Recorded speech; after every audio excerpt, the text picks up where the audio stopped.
الان میخوام روی ساز پرنده رو بگم. از این رنگ طلاییه با این قهوه‌ای و از این رنگ حالت نقره‌ای خوش رنگ کرمی داره. از این سه تا رنگ برای روی پر این قسمت انجام میدیم. الان یه دونه براتون میزنم اینجا ببینید.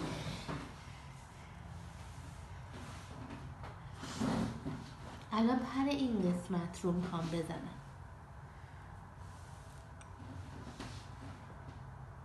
از این برمیدارم، شروع میکنم پر رو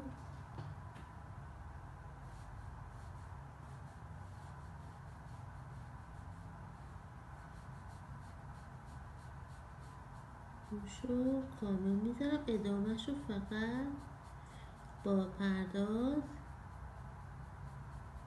ته قلمم میکشمش به این صورت که دیدید. الان ما دوباره همین حرکت رو یه بار دیگه انجام میدم.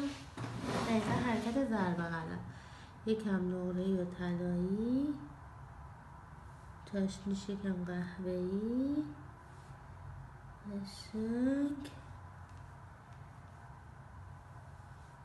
روی کار رو با ضرب قلم انجام میدم.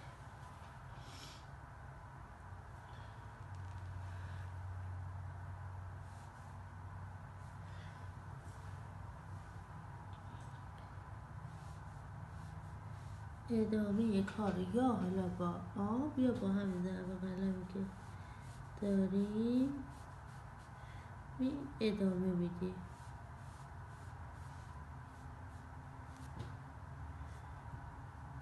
کاملا پر برگا باید از هم دیگه جدا بشن. یه بعد خوبی باید توی کار داشته باشیم.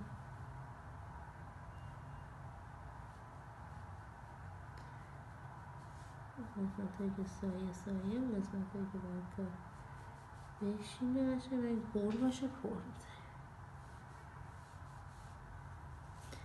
باشه. حس پر رو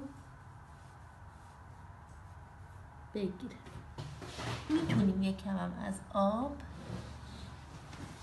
مثلا استفاده کنیم، ولی خب یک کم فقط برای که یه سایه پردازی داشته باشیم میتونیم خیلی کم از آبم استفاده کنیم.